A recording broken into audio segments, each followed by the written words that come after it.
ദൈവം പറഞ്ഞിരിക്കുന്ന ദുഃഖം, അല്ലെങ്കിൽ യേശു പറഞ്ഞിരിക്കുന്ന ദുഃഖം, ടു മോൺ എന്ന് പറയുന്നത് സ്വന്തം അവസ്ഥയെ കണ്ടുകൊണ്ട്, പാപത്തെ കണ്ടുകൊണ്ട് ദൈവത്തിൻ്റെ സന്നിധിയിൽ നെടുമ്പാട് വീണ് കരയുന്ന ഒരു അവസ്ഥയാണ്.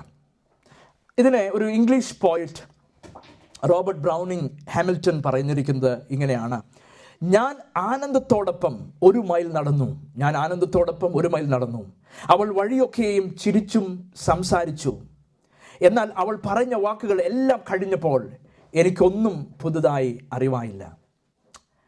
എന്നാൽ ഞാൻ ദുഃഖത്തോടൊപ്പം ഒരു മൈൽ നടന്നു. അവൾ ഒരു വാക്ക് പോലും ഉച്ചരിച്ചില്ല. എങ്കിലും അഹോ, അവൾ കൂടെ നടന്ന ആ നിശബ്ദ യാത്രയിൽ ദുഃഖം എന്നെ പഠിപ്പിച്ച പാഠങ്ങൾ അനന്തമായിരുന്നു. Praise the Lord.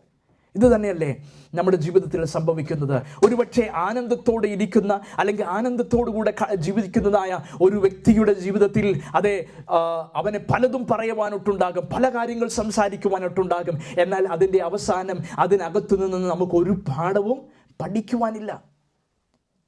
എന്നാൽ ദുഃഖത്തിൻ്റെ സമയങ്ങളിൽ, കഷ്ടതയുടെ സമയങ്ങളിൽ, പ്രതിസന്ധിയുടെ സമയങ്ങളിൽ ഒരുപക്ഷെ നാം നിശബ്ദതയുടെ അനുഭവത്തിലൂടെ കടന്നു പോകേണ്ടി വരും. ഒരുപക്ഷെ നമ്മോടുകൂടെ സംസാരിക്കുവാൻ ആരും ഉണ്ടാകുകയില്ല, നമ്മോടുകൂടെ ഇരിക്കുവാൻ ആരും ഉണ്ടാകുകയില്ല. ജീവിതം നിശബ്ദമായിരിക്കുന്ന അനുഭവത്തിലൂടെ കടന്നു പോകേണ്ടി വരുന്ന സമയം, ഒരുപക്ഷെ ദൈവശബ്ദം കേൾക്കുവാനില്ലാതിരിക്കുന്ന സമയം, നിശബ്ദമായിരിക്കുന്ന കാലഘട്ടം. എന്നാൽ ഈ സമയങ്ങളിലും ഒരു സത്യം മനസ്സിലാക്കുക, നാം ചില പാഠങ്ങൾ പഠിച്ചുകൊണ്ടിരിക്കുകയാണ്. ദൈവത്തിൻ്റെ നിശബ്ദതയിലും ദൈവത്തിൻ്റെ ഉത്തരമുണ്ട്. ദൈവം നമ്മെ ചില പാഠങ്ങൾ പഠിപ്പിച്ചുകൊണ്ടിരിക്കുകയാണ്.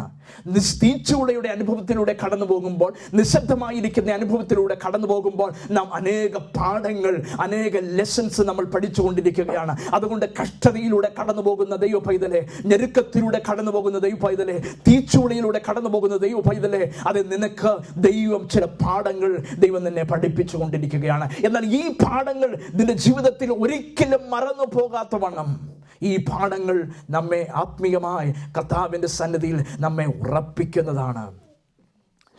ഒരു ഡയമണ്ട് രൂപപ്പെടുന്നത് എങ്ങനെയാണെന്നറിയാമോ?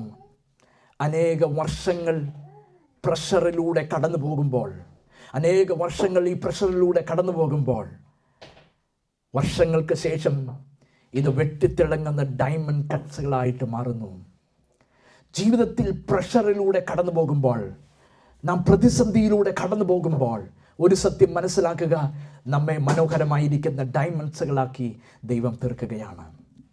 അപ്പോൾ ഒരു സത്യം നമ്മൾ മനസ്സിലാക്കുക, നമ്മുടെ പാപത്തെ ഓർത്ത്, നമ്മുടെ ജീവിതത്തിൻ്റെ അവസ്ഥകളെ ഓർത്ത് നാം തെറ്റുകാരാണെന്ന് മനസ്സിലാക്കി ദൈവത്തോട് കരയുന്നതാണ്. അതെ, അപ്പോഴാണ് ദൈവം നമ്മിൽ